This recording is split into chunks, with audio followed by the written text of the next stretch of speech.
Welcome to Valiant Business, where we champion and equip freedom and faith-minded business leaders to fuel growth so they can make a measurable difference in their community and world. I'm Amy Alexander, and I am the focus czar of growth strategists. And hi, I'm Chad Alexander. I am the chaos theorist of growth strategists. Today, we have the pleasure of talking with Bruce Kirk, who also goes as Bruce Captain Kirk, a sales and prospecting master. Don't worry, we're going to ask him about that. As a fellow nerd, I'm super excited about it. But let's tell you about Bruce first. Over the course of his career, Bruce has founded and led multiple innovative businesses across diverse industries, creating new and better futures for professionals in forestry, manufacturing, financial, medical devices, and now business ownership prospecting, sales, and sales recruiting. Some notable things about Bruce's career. Bruce started a successful forestry consulting firm right out of college. Bruce served as president and COO of a manufacturing company where he streamlined production and achieved 35% higher output with no added manpower, expanded market offering specialties, and achieved the highest monthly sales in the 25-year history of the company. And he grew a sales territory to number 6 in the nation in its industry. Bruce is married to Susan and is the father of 2 adult daughters, Brianna and Ashlyn. He's active with local Rotary clubs, chambers of commerce, estate councils, is an avid fisherman, loves Jesus, helicopters, and military history. And in addition, Bruce served as a spiritual entrepreneur, founding a missions agency and leading a team of local missionaries to equip over 1,600 chronic drug addicts toward recovery and a faith-driven life. Bruce also founded and curates content for hashtag competitive edge selling, hashtag slight edge selling, and hashtag chuckle for your day. We are so excited to learn about authentic sales with Bruce, but before we dive in, you should know that we're a team of award-winning experts that build brands, websites, and content with real gravity. If you're a mission-minded leader that wants to catalyze transformation in your business and community, then hit the subscribe button and journey with us as we explore biblical leadership and practical lead-generating strategies. Bruce, thank you so much for being here with us today. Yes, thank you. Excited to be here, and we're excited talk with all your audience. Yes. So before we even get started, I have to ask, how did you come to start a forestry consulting firm right out of college? Yeah, great question. Part of it was having industry-related, forestry-related jobs for summer throughout my college career. One working for the Forest Service fighting forest fires in northern Idaho, and another being on a timber harvesting crew in southern West Virginia. So it relates to who I am and kind of my DNA, if you will. I'm always seeking better ways and have an innovative thread within me that I'm always seeing gaps in the marketplace, connecting dots, seeing trends and patterns. And I saw one in the marketplace. I started that business in West Virginia, but that a lot of the private landowners in the state weren't really being represented. They were timber industry, paper companies, logging companies were approaching them to buy their the timber off their land, but they didn't really know what was up. And one clear example is one owner had a couple hundred acres of timber, and but yet they live in a shack and have an outhouse and things like that. And the timber company came and wrote them a check for $50,000 for the timber on their land, and they had never seen that much money. Of course, they were thrilled, and it was an above board transaction. But the true value on the property was probably over $200,000 of the timber. Mm-hmm. So they just didn't know that. So that's the gap that I saw. So I started to represent the private landowner in private that held forested land and had timber value on there. So it was fun. Got a lot. Best shape of my life. Time walking around the woods all the time. Walking around. That's super interesting. Are you, in your personality, do you like thrive on justice? Like, do you hate injustice? Is that part of the deal there? No, not really. It was just I'm a better way guy. I'm always seeking better ways to do things, and it's just I just can't help myself. And so I saw this, and I saw it early enough in my college career that I minored in business, and learned a lot about business. And my father's an entrepreneur. My grandfather's an entrepreneur, so it was kind of that was in my DNA as well. Um, but I kind of figured, I don't have anything to lose. Might as well give it a go. And so I explored it and built it out, and it was a lot of fun. And uh, stayed in it for about a year and a half. And the Great Recession in 1981 kind of put the nix to the whole thing. But Hmm. it's a wonderful experience. So you come from a family of entrepreneurs, which is something I often hear from entrepreneurs. Hmm.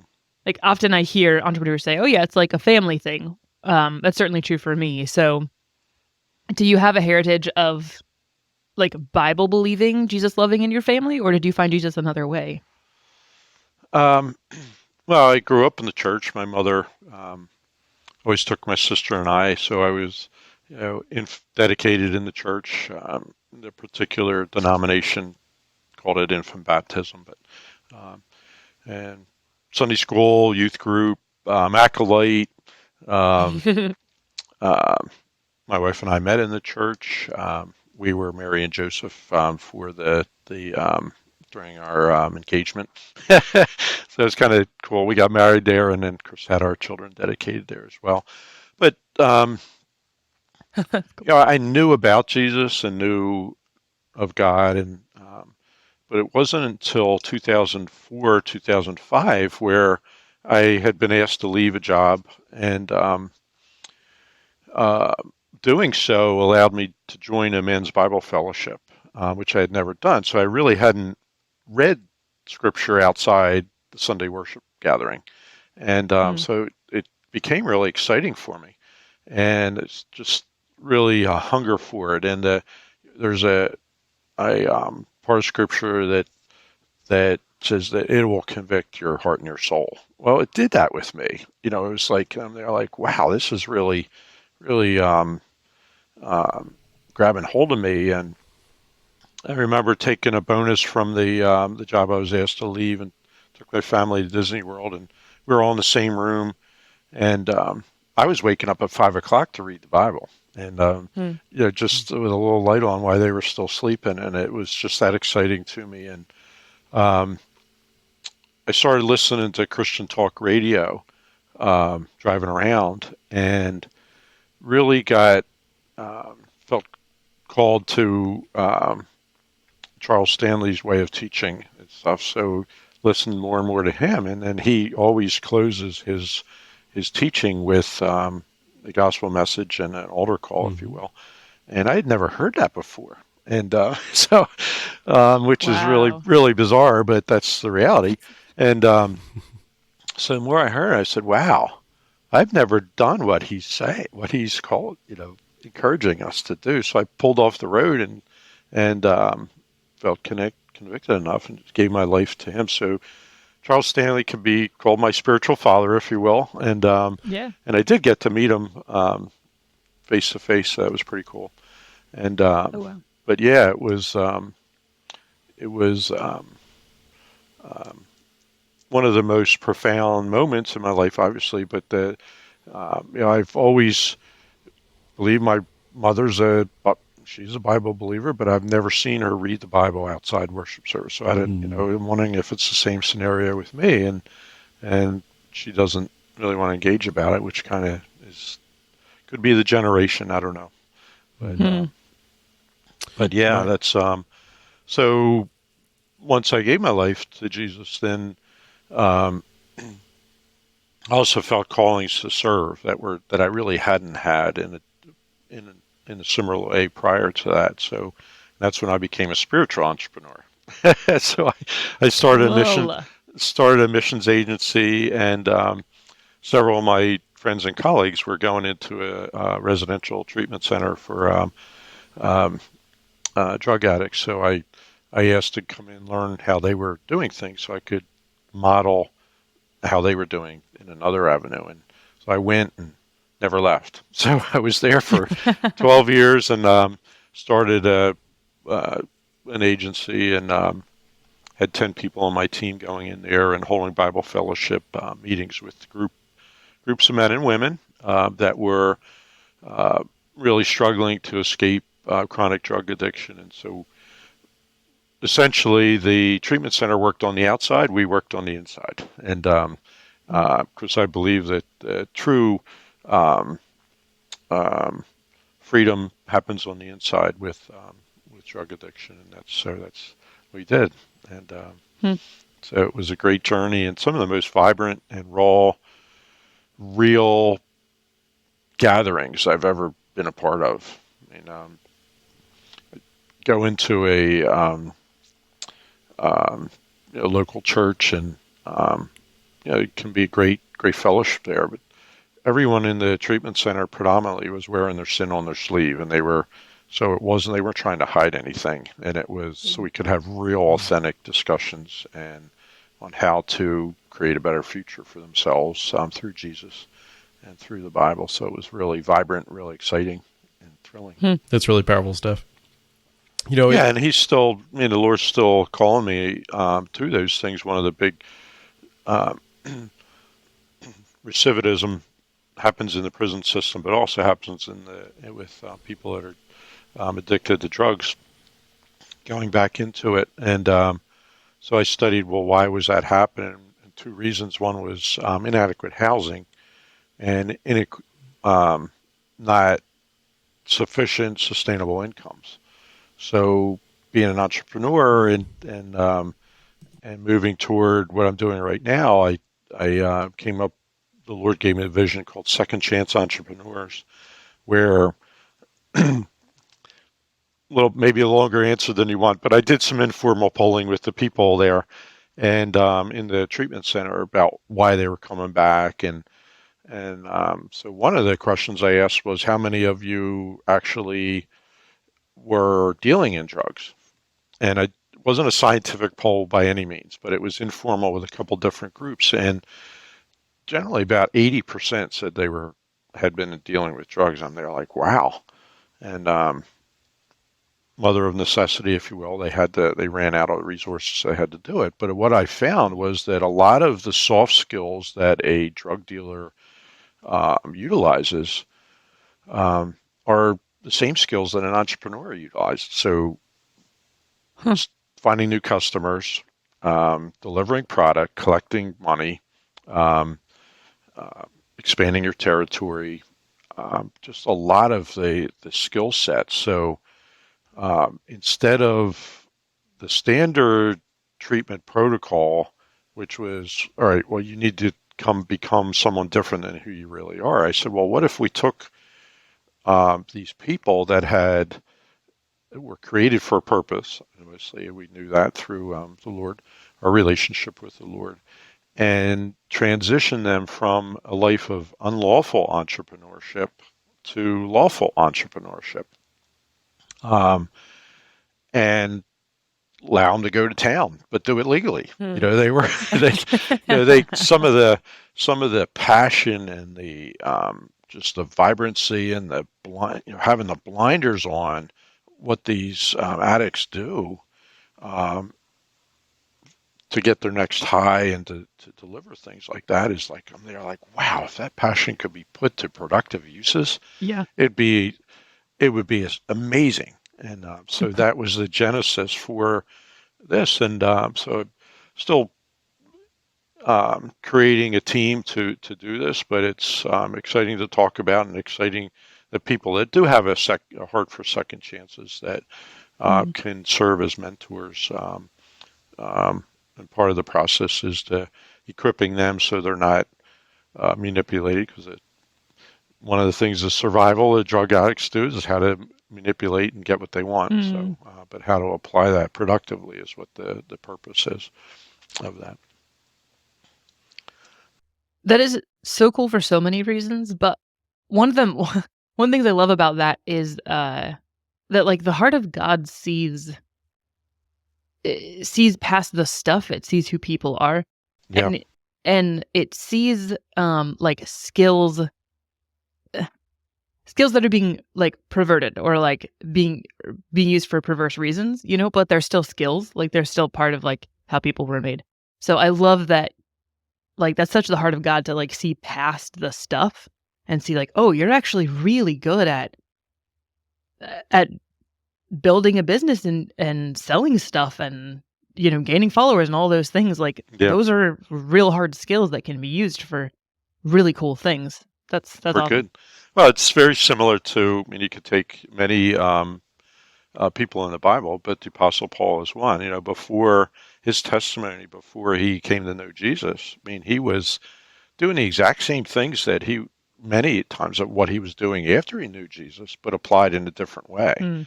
And he was as zealous as, once he became missionary for Jesus, man, he was unstoppable. But he was unstoppable before, except by Jesus. and Right.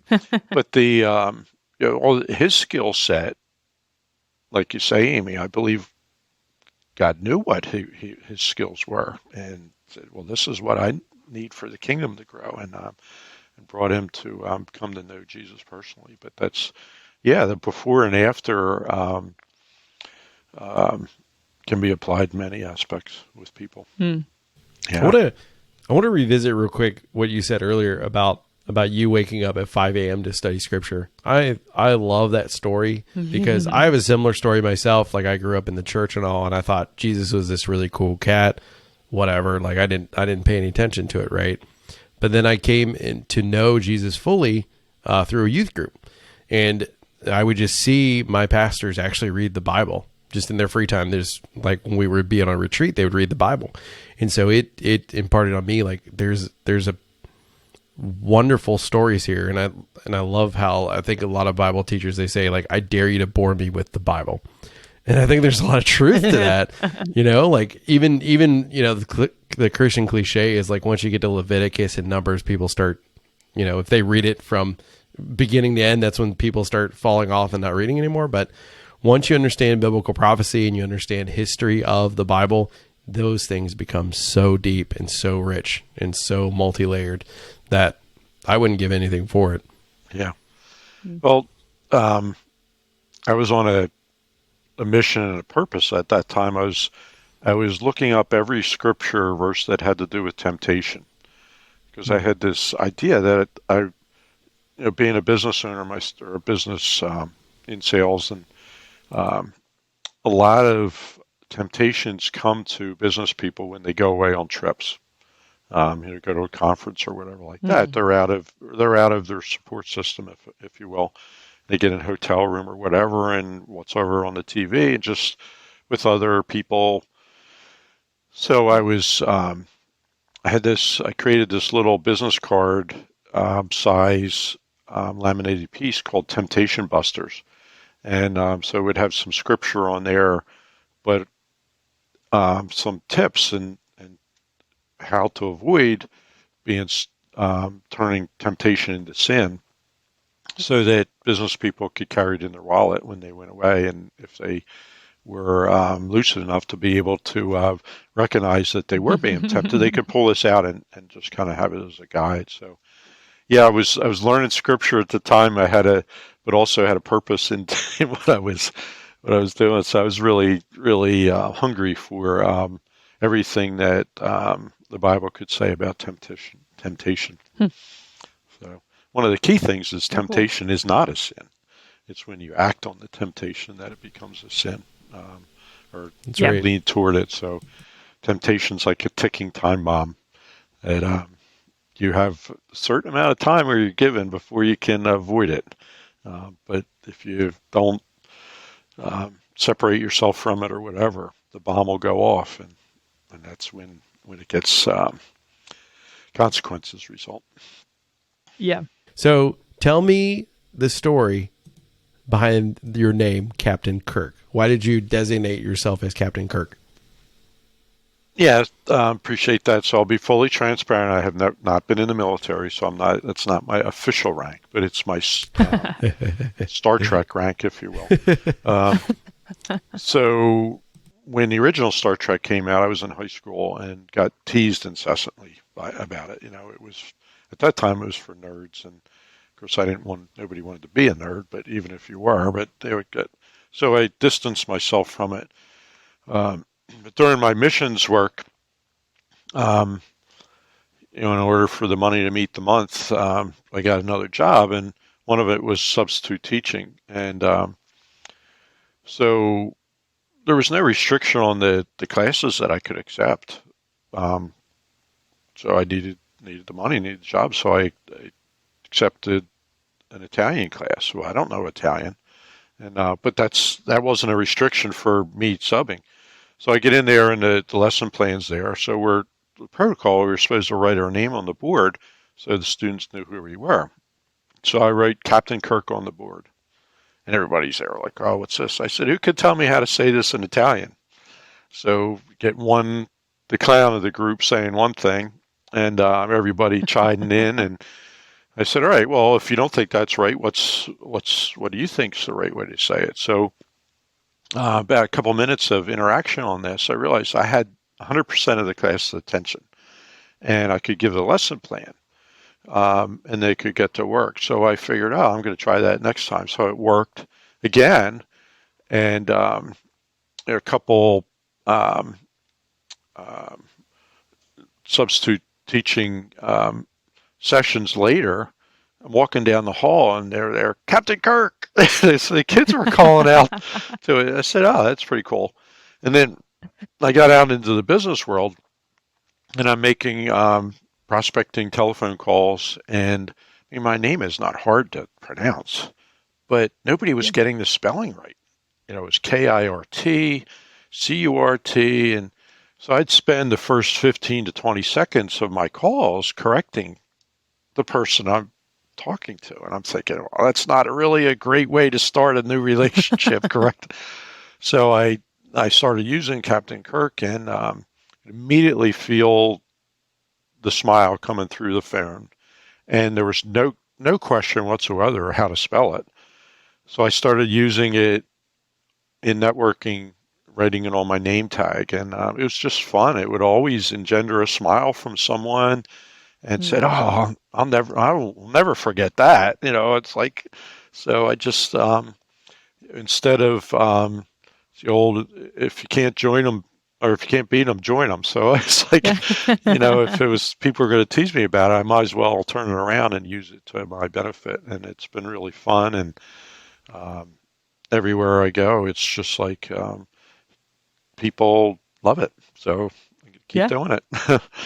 Yeah. One real I'm quick sure example. also, When so I went out to a men's breakfast, and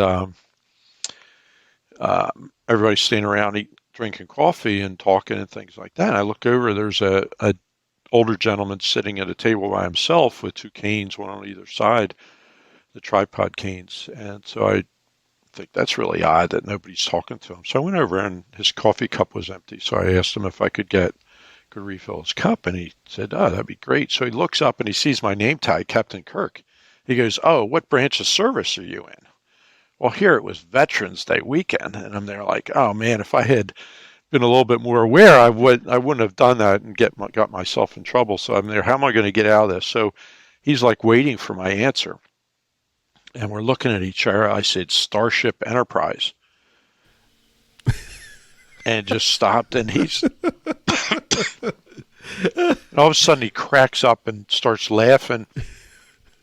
I got his coffee, and we were chatting for a while, but pulled that rabbit out of the hat. But but yeah. So even in a because it was Veterans Day weekend, it was potentially could have been dishonoring to the veterans, which is totally opposite of my intent. But with this guy, I was able to turn it around to get to a nice conversation with him afterwards.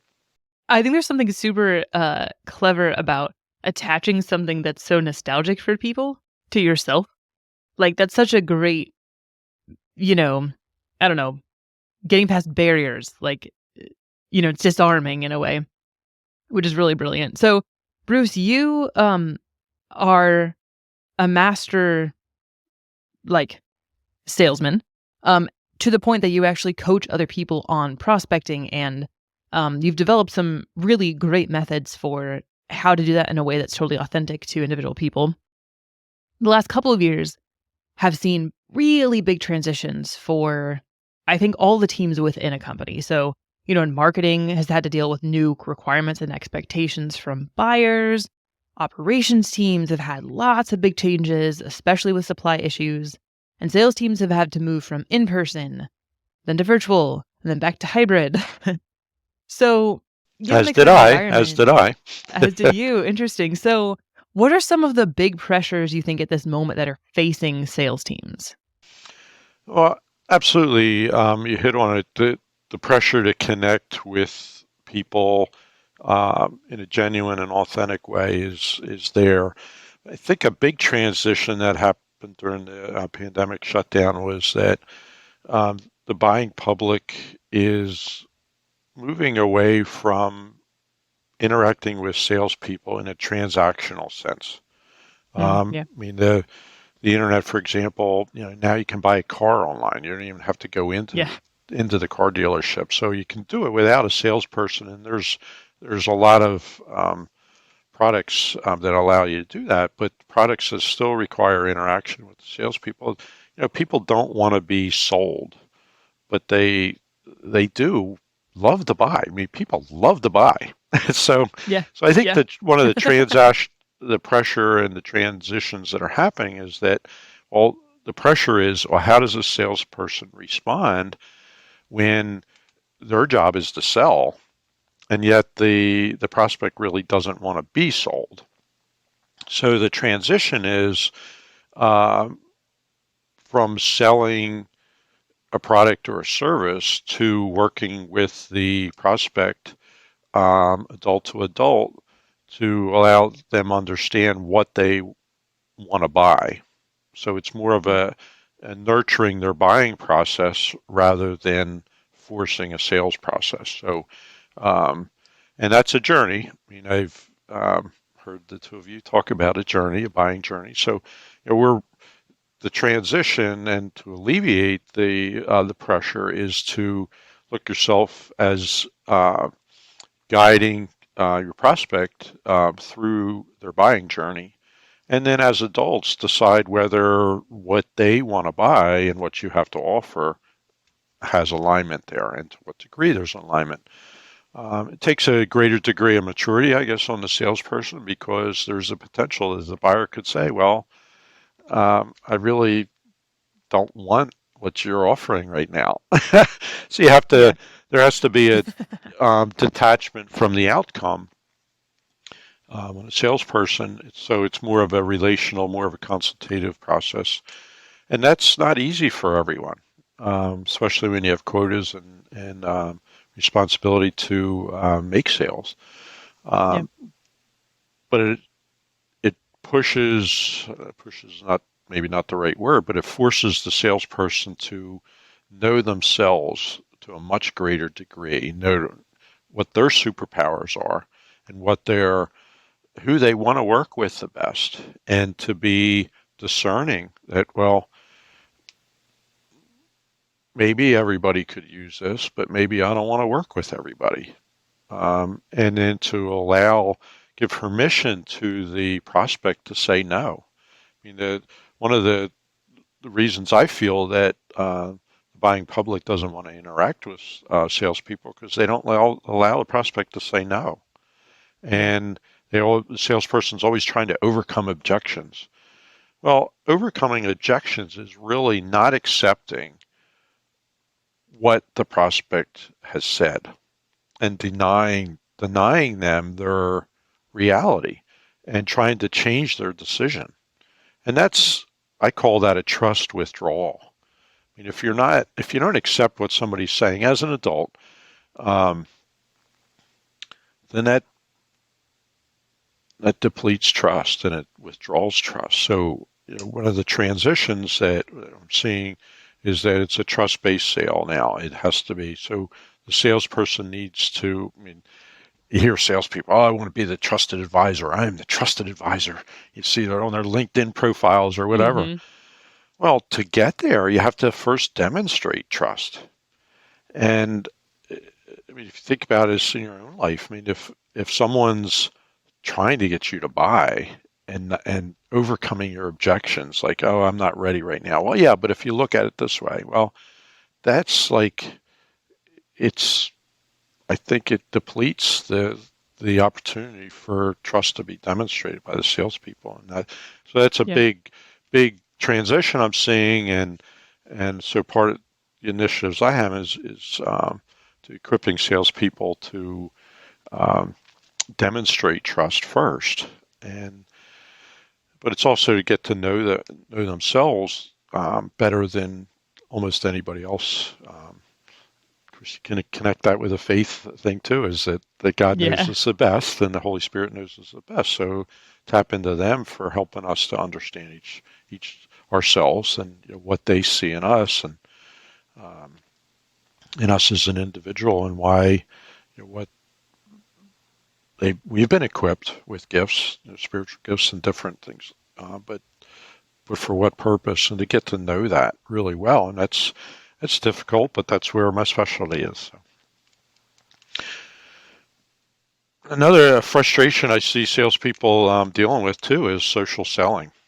I mean, there's this um, belief that you can sell on social media, and that I've seen that cause so much damage to the industry, to salespeople, because you're not sales is one to one, so it's having a one to one conversation, and that happens off of social media.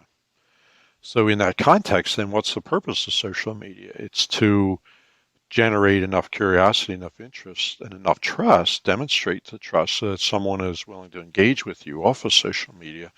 And Mhm.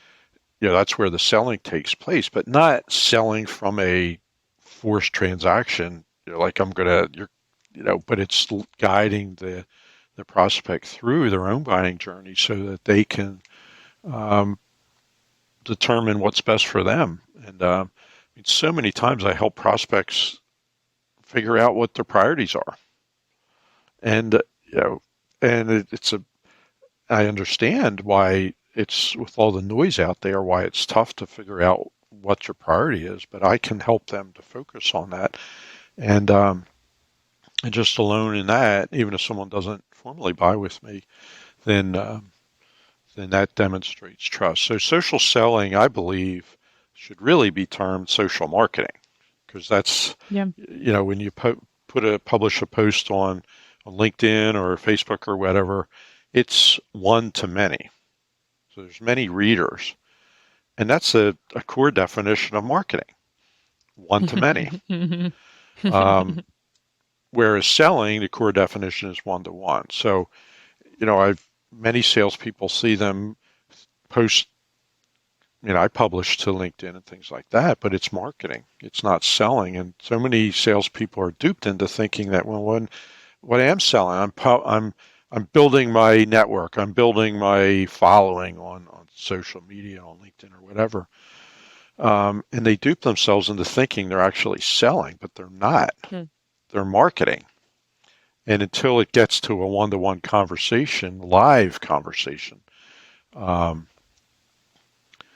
that's when it becomes selling. So that's a frustration I see in the marketplace that has come to fruition in the past couple of years, and so salespeople need to get clarity on that, and so hopefully I can contribute in that way.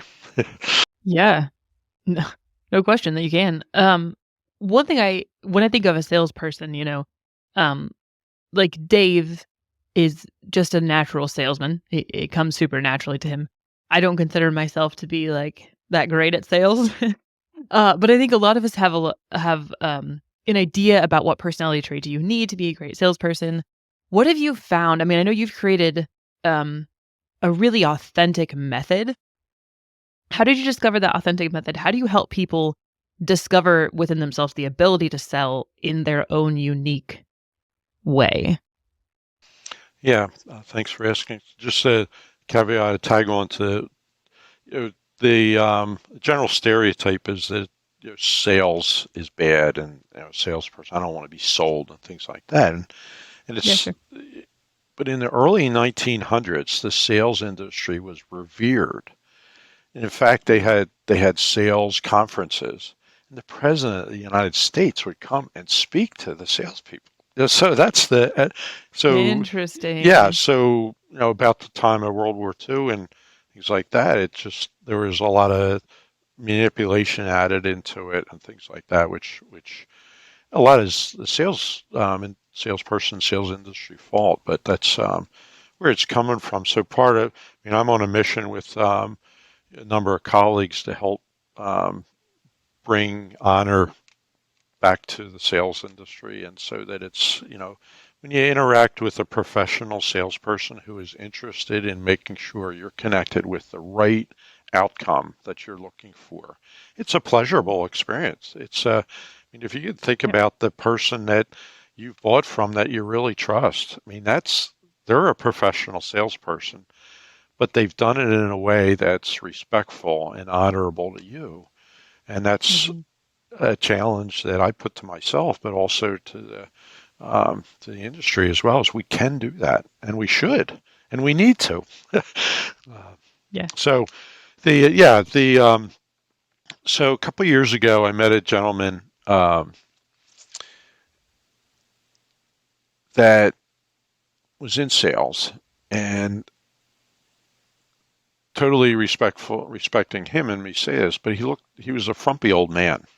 He didn't look, he wore, I have a plaid shirt on, but he wore just looked like a woodcutter's shirt, a forester's, Hmm. it just, and he wasn't shaven real well. It wasn't like, we see young millennials, they wear, I call Clean it the, cut. And yeah. yeah. And he was just, but he was one of the most successful people in his industry. Hmm. And his clients absolutely loved him. So I looked at him there, well, why? Because he was who he is. He was who he was. He didn't put on he was clean. He wasn't offensive. He was just who he was, and people knew that. They knew what they were getting. Some people didn't like him, but when you are who you are, not everybody needs to like you. It's just the Yeah. people that do and align with you and connect with you. They're the ones that matter. And so he found that niche on his own, and I shared my observation with him. He kind of chuckled, but his clients know what to expect and know that he's going to tell them the truth, whether it's good news or bad news. But if it's bad, it's going to help them through that. He's making sure he's getting them set up properly and not creating false expectations or false messages. And so in my evaluation of that, I kind of said, well, you found your mojo. And he kind of smiled and he goes, yeah, I did. So I said, well, that's what every salesperson needs to do is they need to find their mojo and work that. And so the observation I made was that a majority of salespeople try to be someone who they are not. And the prospect picks up on that. Like the BS meter of prospects is Yeah. like, on totally fine tuned and understandably. And so are ours. But if somebody's coming in, you're doing a song and a dance, you can pick it out really fast. And um, trying to be someone who you're not takes a lot of energy, and it uses a lot of energy, and it becomes exhausting. And it's one of the reasons why I believe that there's so many people don't like, if they are into sales, they don't like what they're doing. And when they don't like what they're doing, then they won't try to get better. They won't train. They won't do this, and it comes out, and it's kind of sad, and that just propagates the whole mindset of the public that the negative stereotype of salespeople. But when you do find your mojo and you orient your strategy and your tactics about who you want to work with and how you approach that marketplace and how you present yourself, then you are who you are. So you don't have to expend a lot of energy to do that. It's just who you are. I mean, I'm, you know, I'm talking about being honorable and trustworthy. And, you don't. Well, who I am is a jerk, so I'm going to go out and be that in the Sure. marketplace. No, I'm not talking about that, because that Yeah. won't bring you success. But so I kept building on this and connected with the premise that the market and the buying public is looking for more authenticity from people. They want to interact with people in a genuine way, and they want to be respected in a genuine way. They want their decisions to be honored rather than trying to reverse. And so when salespeople actually present themselves as who they are, people appreciate that.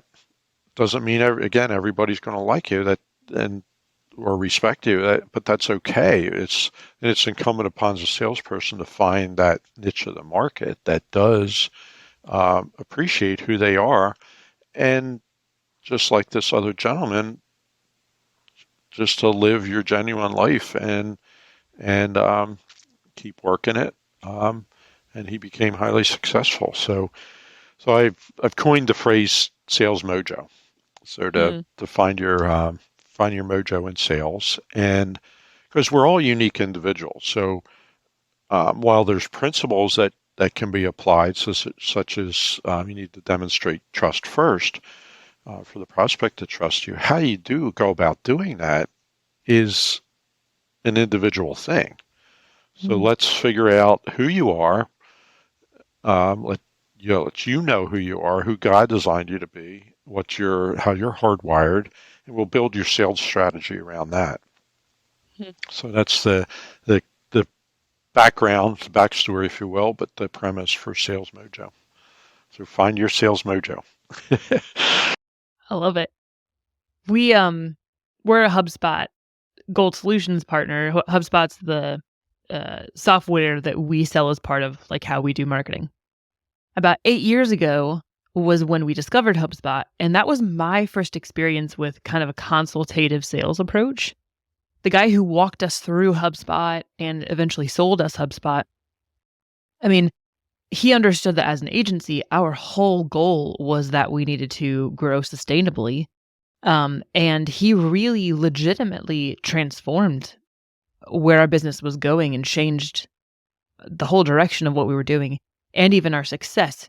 And so I always look back at that sales experience fondly. Like, Good. This guy was really helping us. He wasn't just trying to sell us HubSpot. He certainly was doing that too. It was no secret.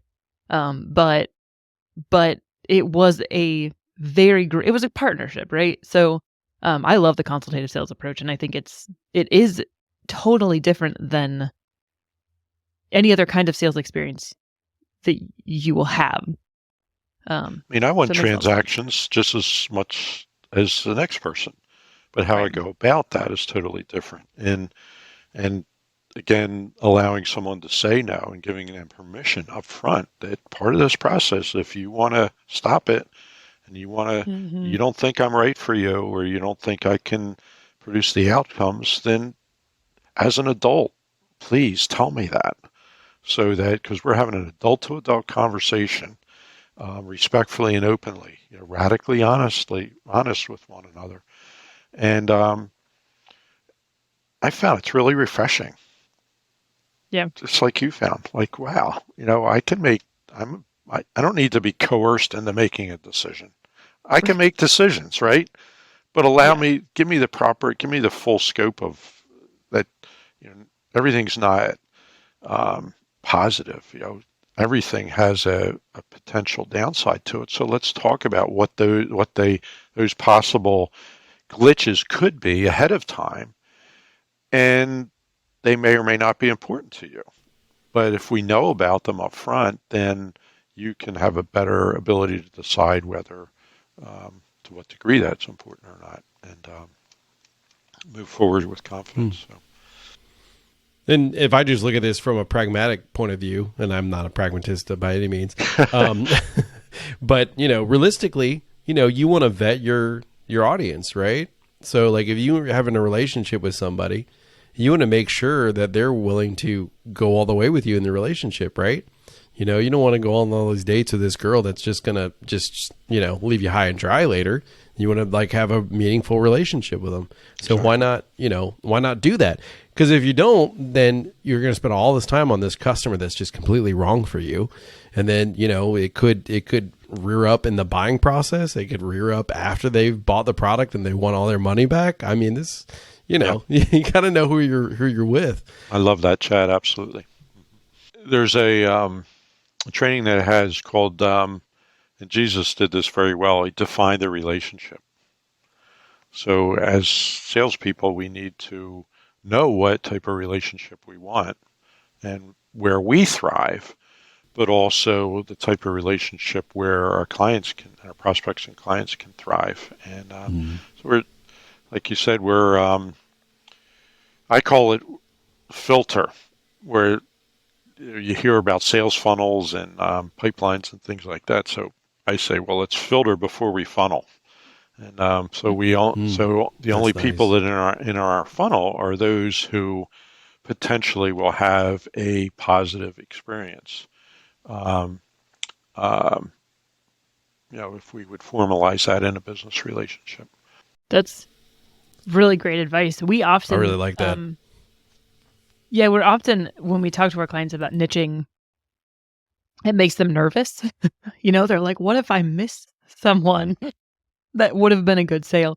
And so we talk a lot about just that alignment and that having people that are really on the same, like really have the same values as you. Those are the ideal clients. Those are the people you want to fight for and find. And you're going to gather other people along the way. You're not going to miss somebody by being specific or by filtering or all those things. But I love that analogy of filtering and then funneling.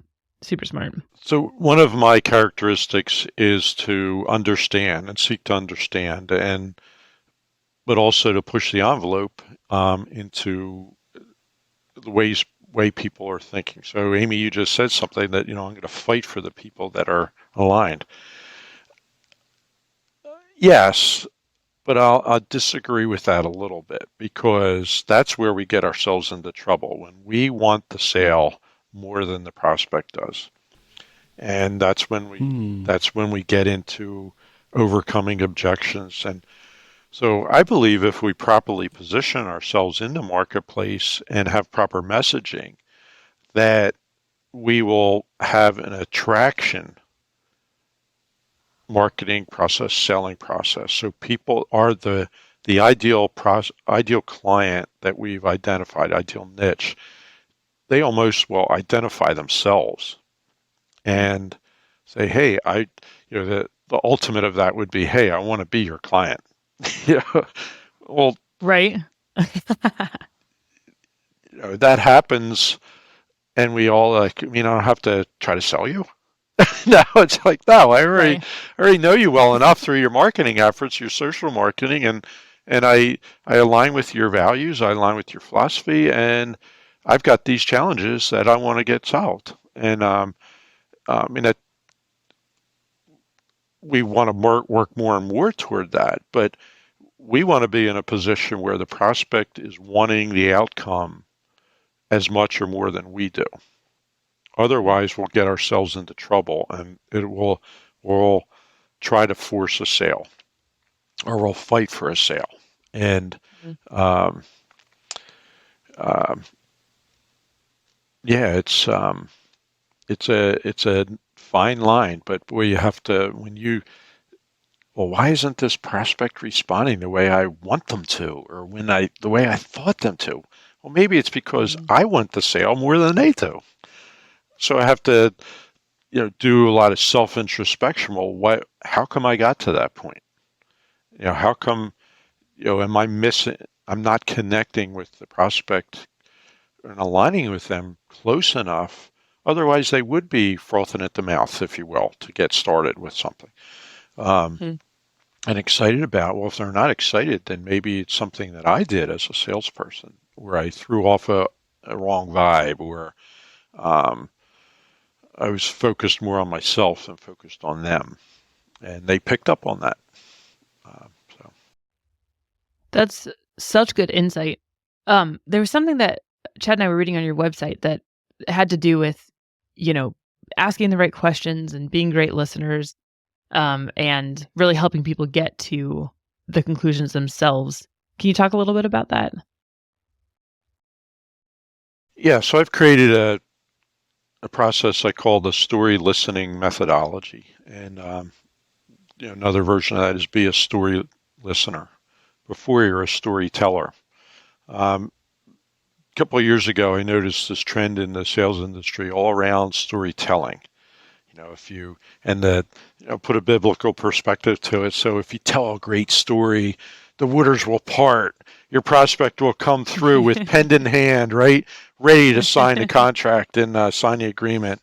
Well, that doesn't happen, and yeah, people love to hear a great story, but I've seen so many salespeople use their stories at the wrong time, and one of the human characteristics is we want to be heard and understood. And yet the typical salesperson doesn't allow, they want to be heard too. I mean, they're human. We want to be heard and understood. Well, my product's great. My service is great. So if I tell a really good story around my product, again, the waters will part and they'll come through with pen in hand and checkbook in hand.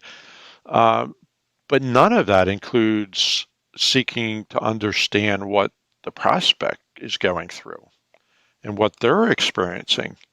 So story listening methodology flips it around and draws out the story, the backstory, the situational story that the client is experiencing or the prospect is experiencing, so that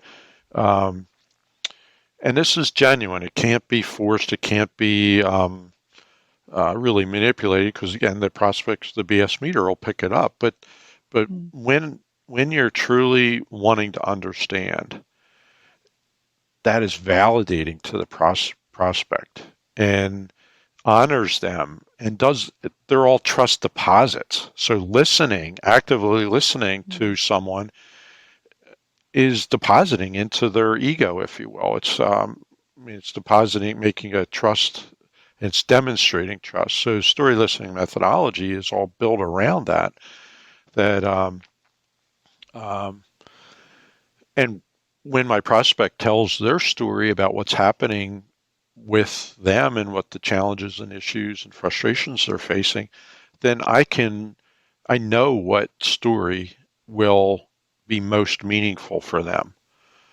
So when I do get to the point of sharing a story, if I even get to that point, that it will be spot on to what they're facing. So they'll think, wow, he really knows me well. Well, yeah, because I spent time and I invested myself in understanding what they were going through.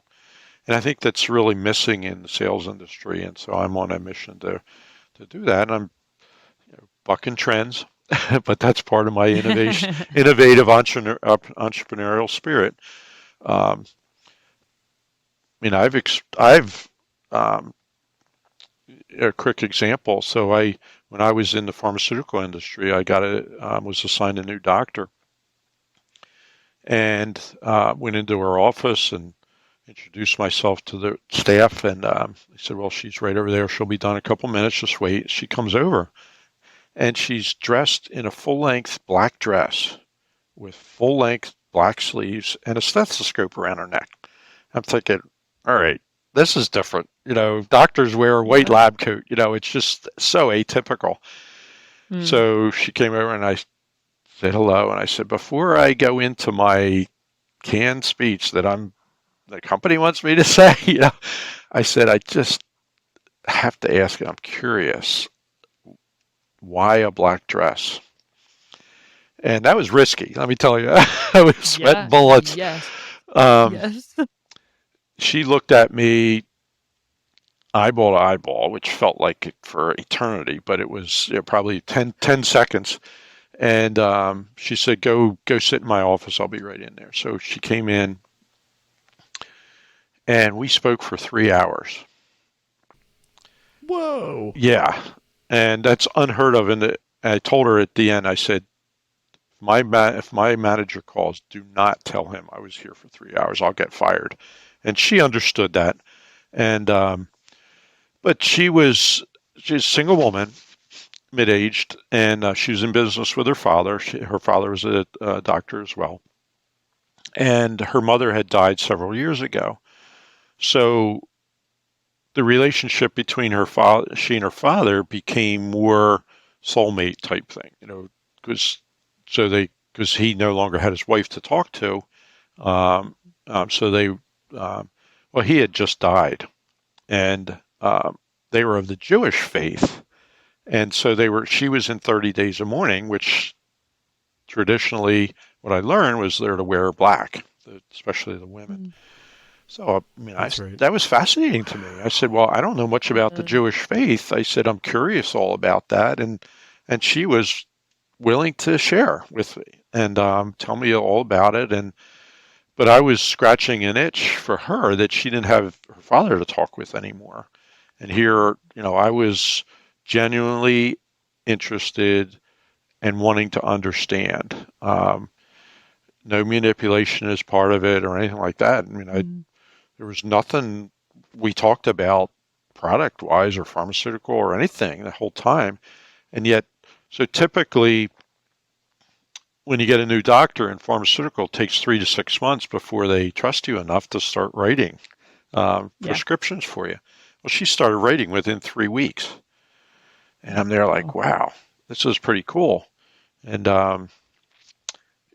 once I got out into business myself, I was looking back on that and how positive it was, and created the strategy, the story and listening methodology about it. But so the outcome was that it shortened my sales cycle considerably, from 3 to 6 months down to 3 weeks. And from her perspective, there was nobody else in the industry in that medication class.